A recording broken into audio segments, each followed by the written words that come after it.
সংসদে দাঁড়ায় বলতেছে না এদের সাথে আর তো হয় না, তাইলে জামাতকে এখন নিষিদ্ধ করতে হবে। আর কিছু না পাইলে তখন রাজাকার আলবদর, যখন বলা হয় যে না রাজাকার আলবদর যে বলছো এটার সাথে তো তোমাদেরও একটা সম্পর্ক আছে, তোমাদের প্রতিষ্ঠাকালীন সদস্যদের মধ্যে অনেকেই তো স্বীকৃত রাজাকার ছিল, বলছে না ওইটা নিয়ে আমাদের অতই নাই, তারা হচ্ছে পরবর্তীতে বাংলাদেশকে ওন করছে, তো এই কারণে ওইটা আর এটা ভিন্ন।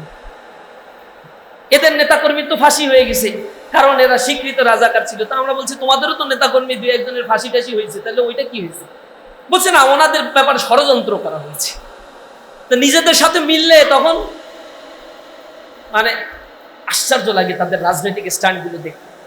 পূর্ববর্তী যারা ছিল ফ্যাসিজম কায়েম করেছে, একই চরিত্রের দিকে তারা যাচ্ছে, কারণ রাজনৈতিক কোনো এজেন্ডা তাদের কাছে নেই। আওয়ামী লীগ প্রকাশ্যে তারা অফিস খুলছে, মিছিল মিটিং করছে, আবার আমাদের সামনে নাটক করে, আওয়ামী মিছিল করে, এর বিরুদ্ধে তারাও দেই কর্মসূচি পালন করে। সরে সরে মাসতুতো ভাই হয়েছে।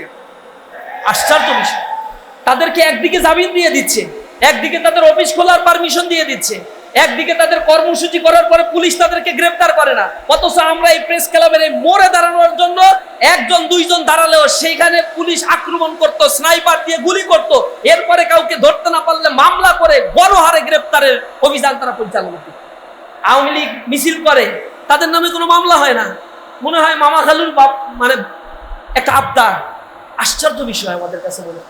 আবার বলে যে না তারা গোপনে করে, কিভাবে ধরবো? আবার মন্ত্রী স্বরাষ্ট্রমন্ত্রী অভিনয় করে, চমৎকার অভিনয় করে। বলে একটা দলের তো 23 তারিখে তাদের প্রতিষ্ঠা বার্ষিকী, খুব আশ্চর্য হয়ে বলছে একটা দল বলতে কোন দল? নিষিদ্ধ ঘোষিত। হ্যাঁ এইটা বলে। মিডিয়ায় এইসব বিষয়ে বাতেলা মানুষ বুঝে না, তোমাদের শব্দগুলো, তোমাদের কর্মকাণ্ডগুলো জনগণ এখন বুঝে গিয়েছে। এর আগেও ক্ষমতায় থাকাকালীন সময়ে এই দেশকে তারা দুর্নীতিতে চ্যাম্পিয়ন করেছিল, এই দেশকে তারা করদ রাজ্যে পরিণত করার জন্য কনস্পিরেসি করেছিল। আলহামদুলিল্লাহ,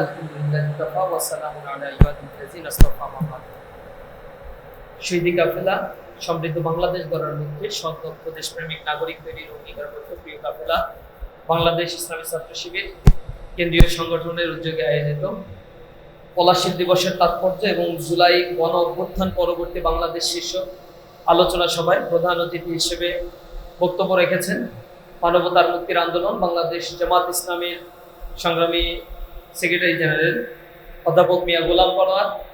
উপস্থিত আছেন বিশিষ্ট লেখক, গবেষক,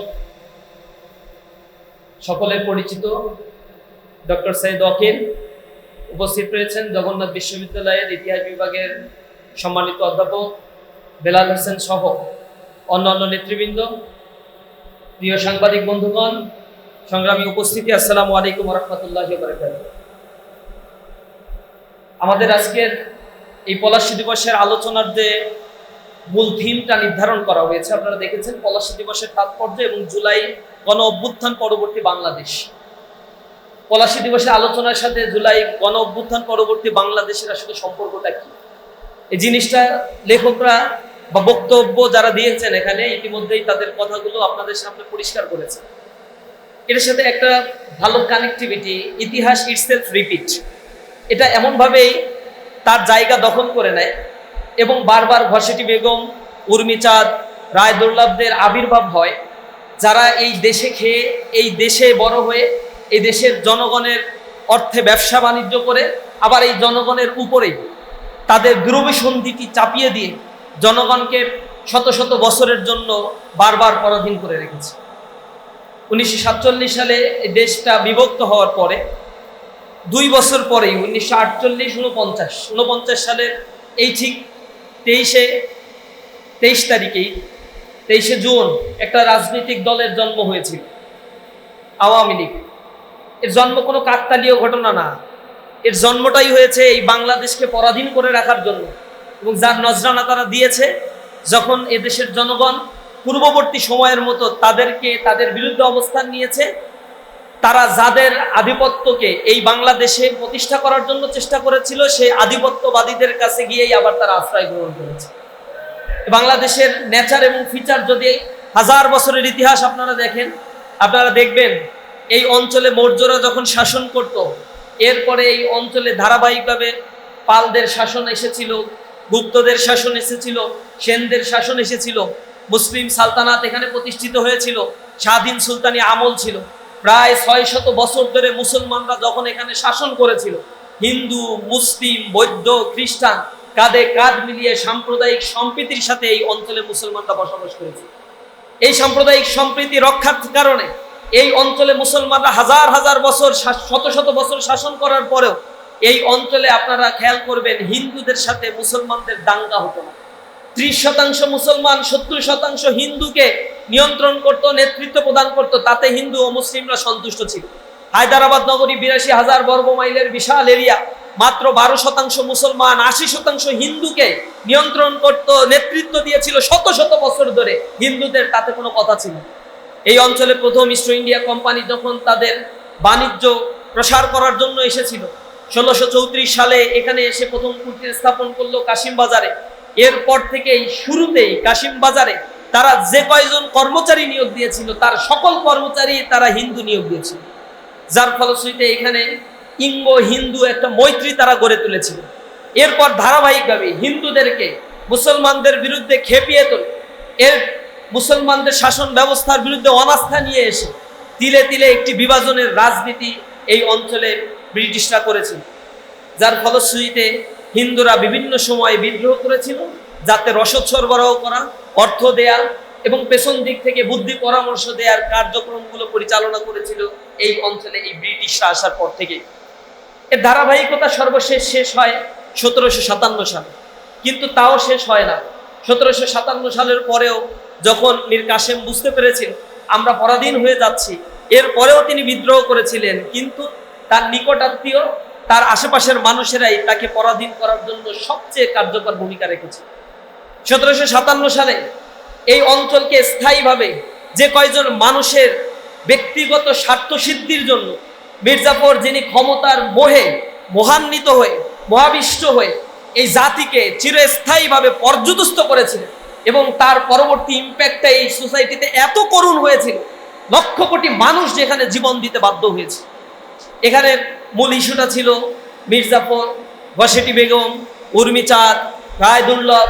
এরা কিন্তু দূরের কোনো মানুষ ছিলেন, এরা নবাবের একেবারেই কাছের ছিলেন। কেউ ছিলেন নবাবের সেনাপতি, কেউ ছিলেন তার অর্থমন্ত্রী, কেউ ছিলেন তার চাচি, কেউ ছিলেন তার পার্শ্ববর্তী খুব ঘনিষ্ঠ ব্যবসায়ী। এই মানুষগুলোই পরবর্তীতে নবাব সিরাজউদ্দৌলাকে মিসগাইড করেছিল এবং বিপদের মুখে তাকে ফেলে দিয়ে ইংরেজদের পক্ষাবলম্বন করেছিল, শুধুমাত্র ক্ষমতার মসনদে যাওয়ার জন্য। একটা সালতানাতকে কিভাবে বিক্রি করে দিতে হয় তার পরবর্তী ইতিহাসগুলো দেখলে আপনারা তা পাবেন। 1757 সালের পর থেকে 1780 সাল পর্যন্ত এই 23টা বছরে এর মধ্যে শুধুমাত্র মুর্শিদাবাদ থেকে, এই অঞ্চল থেকে 2,80,00,000 পাউন্ড এই অঞ্চল থেকে ইংল্যান্ডে পাচার করা হয়েছে। মুর্শিদাবাদ নগরী, ঢাকা নগরী ছিল সমৃদ্ধের নগরী। এই নগরী থেকে শুধু মুর্শিদাবাদের রাজকোষাগার থেকে এক বছরে 15 লক্ষ পাউন্ড পাচার করা হয়েছে। এখান থেকে টাকা পাচার করে কলকাতা, ডার্ক নগরী, সেই কলকাতা নগরীকে গড়ে তুলেছিল। 24 পরগনা এলাকায় সেখানে বিশাল বিশাল জায়গির প্রদান করা হয়েছিল ব্রিটিশদেরকে। এক লর্ড ক্লাইভকে খুশি করার জন্য 2,34,000 পাউন্ড তাকে প্রদান করা হয়েছিল। রাতারাতি আঙুল ফুলে কলা গাছ হয়ে গেলেন Lord Clive, lakh lakh pound অর্থকরীর মালিক হয়ে গেলেন।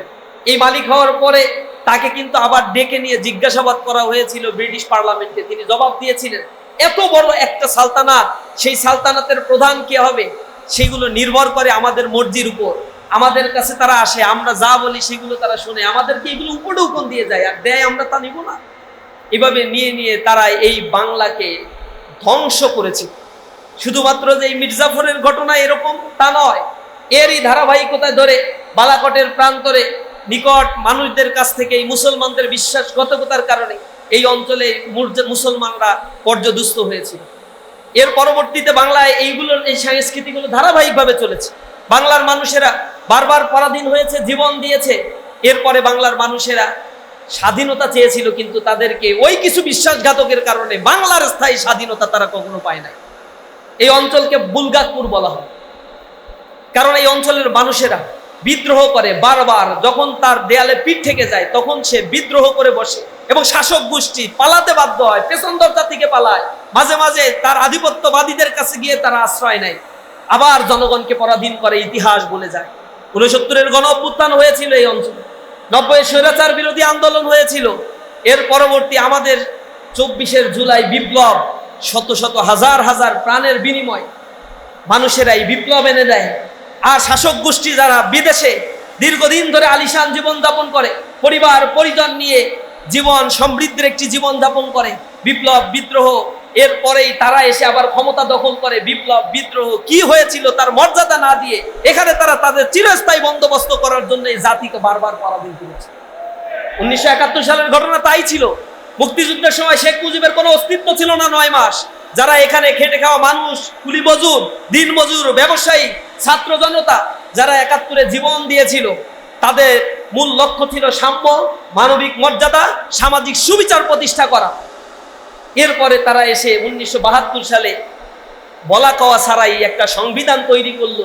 যিনি সংবিধান প্রণয়ন করেছিলেন সেই শেখ মুজিবের মুক্তিযুদ্ধের নেতৃত্বের সময়, মুক্তিযুদ্ধ চলাকালীন সময়ে তাদের এখানে কোনো অবস্থান ছিল না, তার পরিবার পরিজন এখানে ছিল। ইভেন তার আশেপাশের নেতৃবৃন্দ তো এই বাংলাদেশে অবস্থান করে নাই, দেশের বাইরে অবস্থান করেছে। মানুষ জীবন দিয়েছে, কাতারে কাতারে শহীদ হয়েছে, দেশটাকে এসে আবার এখানে বাকশাল কায়েম করেছে।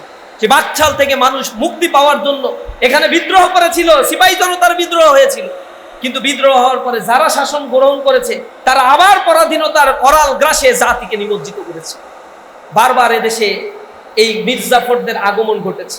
মির্জাফর এমন ব্যক্তি ছিল যে এই বাংলার জনগণ, যে বাংলার মানুষ, বাংলার খেয়ে বাংলার পরে বাংলার মানুষদের শাসক হয়েছিল, কিন্তু এই বাংলার মানুষকে হত্যাযজ্ঞ করেছিল, ধ্বংস করেছিল।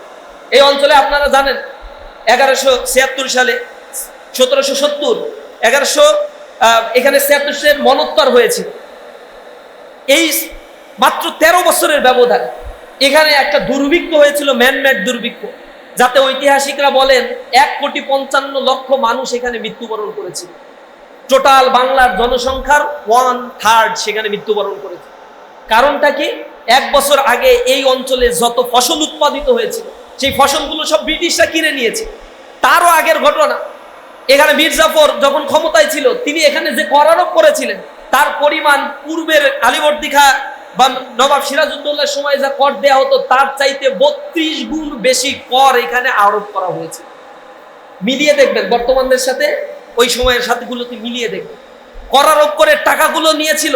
জমিদাররা যখন টাকা দিতে পারতো না এখানে চিরস্থায়ী বন্দোবস্ত করা হয়েছিল, সূর্যাস্ত আইন করা হয়েছিল। সূর্য ডোবার সাথে সাথে যদি জমিদাররা কর না দেয়, খাজনা না দেয়, তাহলে তাদের স্থাবর অস্থাবর সব সম্পত্তি তো নিবে। তার স্ত্রী, সুন্দর স্ত্রী থাকলে তাকে নেবে, সুন্দরী তার কন্যা থাকলে তাদেরকেও তারা অধীনস্থ করে নেবে। এই কারণে মুসলমান জমিদার যারা ছিল এই জায়গাগুলো ছেড়ে গিয়েছে, আর উর্মিচাঁদের মতো ব্যবসায়ীরা এইখানে বাসা বেঁধে তাদের মতো করে এই জমিগুলো তারা ব্রিটিশদের বন্দোবস্তের অধীনে তারা নিয়ে এসেছে। এই পরাধীন করেছিল তারা। কাদেরকে তারা হত্যা করেছিল? কাদের জায়গার এখানে স্থাপন করতে গিয়ে খসিটি বেগমরা এই কনস্পিরেসির আশ্রয় নিয়েছিল। আজকে বাংলাদেশের ইতিহাস দেখেন, জুলাইয়ের পরবর্তী একটি স্বাধীন বাংলাদেশে আমরা যেভাবে চেয়েছিলাম এখানে একটি রাষ্ট্র সংস্কার হবে, কাঠামোগত সংস্কার হবে, বিচার বিভাগ স্বাধীন হবে, অর্থ ব্যবস্থা স্বাধীন হবে, জুডিশিয়ারি অ্যাডমিনিস্ট্রেশন তার পুরাতন সেই বন্দোবস্ত থেকে মুক্তি পাবে, দেশের অর্থ কাঠামো মুক্তি পাবে, চাঁদাবাজ, সন্ত্রাস, দুর্নীতি, গুম, খুন, হত্যাযজ্ঞ সব বাংলাদেশ থেকে দূর হবে, আইনের শাসন প্রতিষ্ঠা হবে। তারাও আমাদের এই নতুন বন্দোবস্তের কথা বলে 17 বছর 20 বছর ক্ষমতায় ছিল না। জনগণ মনে করেছিল বিদেশে গিয়ে তাদের চরিত্র হয়তো কিছুটা পাল্টেছে, কিন্তু কি চরিত্র পাল্টেছে? আগে বলেছে গণভোটে হ্যাঁ রায় দেন, কিন্তু এখন এসে বলে এগুলো আমাদের সাথে প্রতারণা করছে।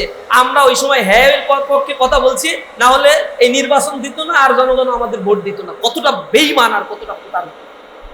এরপরে তারা জুলাই সনদের যে সংস্কারগুলো বলছে এইগুলো সংস্কার আমরা মেনে নেব, এখন আসার পরে 4-5 মাস পেরিয়ে গিয়েছে, বাধ্যবাধকতা 3 মাসের ছিল সংসদে এটা পাস করতে হবে, সেগুলো তারা করে নাই। জুলাই সনদের ততটুকু তারা বাস্তবায়ন করবে বলে বলেছে যতটুকু তাদের স্বার্থের সাথে যায়। তারা বিচার বিভাগীয় স্বাধীন সচিবালয় চায় না, কারণ বিচারক নিয়োগের ক্ষেত্রে তাদের হস্তক্ষেপ লাগবে। তারা নিজেদের মতো করে আর এক স্বৈরাচারী বন্দোবস্ত তৈরি করে। তারা চায় না এই রাষ্ট্রের কাঠামোগুলো সংস্কার হোক, তারা চায় না গুম খুন প্রতিরোধ অধ্যাদেশ বাস্তবায়ন হোক, তাহলে তাদের স্বৈরাচারী মনোভাব তারা আর বাস্তবায়ন এখানে করতে পারবে না। তারা ব্যাংক রেজুলেশন অধ্যাদেশ নিয়ে টালবাহানা করেছে, বাংলাদেশের অর্থনৈতিক খাতগুলোকে তারা ধ্বংস করে দিচ্ছে। চাঁদাবাজির হাত বদল হয়েছে। 100 দিনের শাসনে 600 মানুষকে হত্যা করা হয়েছে, তার কোনো বিচার হচ্ছে না। নির্বিচারে দিনে দুপুরে মানুষকে কুপিয়ে হত্যা করা হচ্ছে, তাদেরকে আবার 2 দিন পরে জামিন দিয়ে দেওয়া হচ্ছে। আওয়ামী লীগ প্রকাশ্যে তারা অফিস খুলছে, মিছিল মিটিং করছে, আবার আমাদের সামনে নাটক করে, আওয়ামী মিছিল করে, এর বিরুদ্ধে তারাও দেই কর্মসূচি পালন করে। সরে সরে মাসতুতো ভাই হয়েছে। আশ্চর্য বিষয়, তাদেরকে একদিকে জামিন দিয়ে দিচ্ছে, একদিকে তাদের অফিস খোলার পারমিশন দিয়ে দিচ্ছে, একদিকে তাদের কর্মসূচি করার পরে পুলিশ তাদেরকে গ্রেফতার করে না। অথচ আমরা এই প্রেস ক্লাবের এই মোড়ে দাঁড়ানোর জন্য 1-2 জন দাঁড়ালেও সেইখানে পুলিশ আক্রমণ করত, স্নাইপার দিয়ে গুলি করত, এরপরে কাউকে ধরতে না পারলে মামলা করে বড় হারে গ্রেফতারের অভিযান তারা পরিচালনা করে। আওয়ামী লীগ মিছিল করে, তাদের নামে কোনো মামলা হয় না, মনে হয় মামা খালুর বাপ, মানে একটা আবদার। আশ্চর্য বিষয় আমাদের কাছে বলে। আবার বলে যে না, তারা গোপনে করে, কিভাবে ধরবো? আবার মন্ত্রী, স্বরাষ্ট্রমন্ত্রী অভিনয় করে, চমৎকার অভিনয় করে। বলে একটা দলের তো 23 তারিখে তাদের প্রতিষ্ঠা বার্ষিকী। খুব আশ্চর্য হয়ে বলছে, একটা দল বলতে কোন দল? নিষিদ্ধ ঘোষিত। হ্যাঁ, এইটা বলে। মিডিয়ায় এইসব বিষয় বাতেলা মানুষ বুঝে না। তোমাদের শব্দগুলো, তোমাদের কর্মকাণ্ডগুলো জনগণ এখন বুঝে গিয়েছে। এর আগেও ক্ষমতায় থাকাকালীন সময়ে এই দেশকে তারা দুর্নীতিতে চ্যাম্পিয়ন করেছিল, এই দেশকে তারা করদ রাজ্যে পরিণত করার জন্য কনস্পিরেসি করেছিল। আজকেও আমরা দেখতে পাচ্ছি কার ইন্ধনে, কার সাথে মুসলেখা দিয়ে এসে এই বাংলাদেশকে আবার নতুন বন্দোবস্তের যে সূচনা আমরা চেয়েছিলাম, তা থেকে এই বাংলাদেশকে অন্য একটি খাতের দিকে নিয়ে যাওয়ার জন্য কারা চেষ্টা করছে, কিভাবে চেষ্টা করছে। সুতরাং এই পলাশীর আলোচনাগুলো ইসলামী ছাত্র শিবির তার প্রতিষ্ঠা লগ্ন থেকে বাংলাদেশের ইতিহাসের এই ধারাপাতগুলোকে, রেখাগুলোকে অঙ্কন করার চেষ্টা করে, জাতির সামনে, যুবকদের সামনে, জাতির মানুষের সামনে এটা উপস্থাপন করার চেষ্টা করে। আমরা আমাদের দেশকে ভালোবাসি। এদেশের সার্বভৌমত্ব কোনো বক্তব্য বিবৃতির মাধ্যমে আসে না। এদেশের সার্বভৌমত্ব আসে যখন এই দেশের অর্থ ব্যবস্থা, রাজনীতি, সংস্কৃতি, সমাজনীতি সব কিছুর মধ্যেই একটি আন্তরিকতা, প্রচন্ড দেশপ্রেম, দেশের জন্য জীবন দেওয়ার মানসিকতা একটা জাতির মধ্যে যখন থাকে, সে জাতি তখন উন্নত হতে পারে। আমরা সেই জাতি গঠনের জন্য ইসলামী ছাত্র শিবির কাজ করছি। আমাদের মিশন এবং ভিশনকে আমরা নির্ধারণ করে দিয়েছি, সমৃদ্ধ বাংলাদেশ গড়ার লক্ষ্যে সৎ, দক্ষ, দেশপ্রেমিক নাগরিক আমরা তৈরি করতে চাই। আমরা এই দেশে এমন কোনো মানুষ তৈরি করব না যারা এদেশে জন্ম নিয়ে এই দেশ থেকে বিলিয়ন বিলিয়ন ডলার পাচার করে দেয়। আওয়ামী লীগের সময় ভূমিমন্ত্রী ছিলেন, যার পৃথিবীর বিভিন্ন জায়গায় 558টা ফ্ল্যাট আছে, বাড়ি আছে, বাড়ি কিনছে 558টা। একজন মানুষের কয়টা ফ্ল্যাট প্রয়োজন বসবাস করার জন্য কল্পনা করে। হাজার হাজার কোটি টাকা পাচার করে দিয়ে দুবাইতে আলিশান জীবনযাপন করছে, সিঙ্গাপুরে আলিশান জীবনযাপন করছে। তাদের পা একটা থাকে বিদেশে, আর একটা থাকে দেশে। যখন কোনো বিপদ বাধে বিদেশে চলে যায়, আর কিছু টাকা পয়সা দিয়ে এই দেশের কিছু নেতাকর্মী আছে তাদেরকে রাস্তায় নামায়। তাদের ছেলেমেয়েরা সব বিদেশে পড়াশোনা করে, চিকিৎসার প্রয়োজন হলে সাথে সাথে বিদেশে চলে যাবে। অথচ এ দেশের সরকারি স্বাস্থ্য খাতের এত দৈন্য দশা, জনগণকে বলে তোমরা নাকি মালিক, আমরা নাকি দেশের মালিক।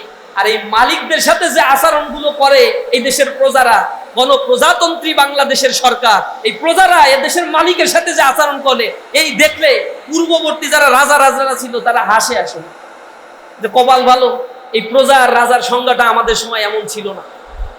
আমরা নাকি দেশের মালিক, আমাদের টাকাগুলো লোপাট করে নিয়ে যাচ্ছে ব্যাংক থেকে। প্রতিকার চাইতে গেলে আমাদেরকে আবার জল কামান মারে, আমাদেরকে আবার বের করে দেয়, বলে জামাতার শিবির, তোমরাই এসে এখানে প্রতিবাদ করতেছো। আমাদের ব্যাংকে টাকা রাখলে আমরা প্রতিবাদও করতে পারবো না, আমাদের ট্যাগ দিবে। এরপরে আর না পেরে এখন সংসদে যারা বলতেছে না, এদের সাথে আর তো হয় না, তাইলে জামাতকে এখন নিষিদ্ধ করতে হবে। আর কিছু না পাইলে তখন রাজাকার, আলবদর। যখন বলা হয় যে না, রাজাকার আলবদর যে বলছো, এটার সাথে তো তোমাদেরও একটা সম্পর্ক আছে, তোমাদের প্রতিষ্ঠাকালীন সদস্যদের মধ্যে অনেকেই তো স্বীকৃত রাজাকার ছিল। বলছে না, ওইটা নিয়ে আমাদের অতই নাই, তারা হচ্ছে পরবর্তীতে বাংলাদেশকে ওন করছে, তো এই কারণে ওইটা আর এটা ভিন্ন। এদের নেতাকর্মীর তো ফাঁসি হয়ে গেছে, কারণ এরা স্বীকৃত রাজাকার ছিল। তা আমরা বলছি তোমাদেরও তো নেতাকর্মী 2-1 জনের ফাঁসি টাসি হয়েছে, তাহলে ওইটা কি হয়েছে? বলছে না, ওনাদের ব্যাপারে ষড়যন্ত্র করা হয়েছে। তো নিজেদের সাথে মিললে তখন মানে আশ্চর্য লাগে তাদের রাজনৈতিক স্ট্যান্ডগুলো দেখতে। পূর্ববর্তী যারা ছিল ফ্যাসিজম কায়েম করেছে, একই চরিত্রের দিকে তারা যাচ্ছে, কারণ রাজনৈতিক কোনো এজেন্ডা তাদের কাছে নেই। আমরা তাদের কাছে অনুরোধ জানাই, ইতিহাস থেকে শিক্ষা গ্রহণ করুন, এই বাংলার ইতিহাস পড়ুন, কিভাবে বারবার এখানে বিদ্রোহ করেছে, আর বিদ্রোহ করার পরে এই অঞ্চলের শাসকদের কি দশা হয়েছে। সেই দিকে যদি না যেতে চান, নতুন বাংলাদেশকে গড়ার জন্য কাঁধে কাঁধ মিলিয়ে একটি আত্মপ্রত্যয়ী, স্বনির্ভরশীল, সমৃদ্ধ একটি বাংলাদেশ গড়ার জন্য আপনাদের কাছে আমরা উদাত্ত আহ্বান জানাই। সকল গুম, খুন, হত্যাযজ্ঞের বিচার অনতি বিলম্বে এই বাংলার মাটিতে কার্যকর করার জন্য অনুরোধ জানিয়ে আমি আজকে এই প্রোগ্রামে যারা উপস্থিত হয়েছেন, সম্মানিত অতিথিবৃন্দ, প্রিয় সাংবাদিক বন্ধুগণ, প্রিয় উপস্থিতি, সকলকে আন্তরিকভাবে ইসলামী ছাত্র শিবিরের পক্ষ থেকে ধন্যবাদ, কৃতজ্ঞতা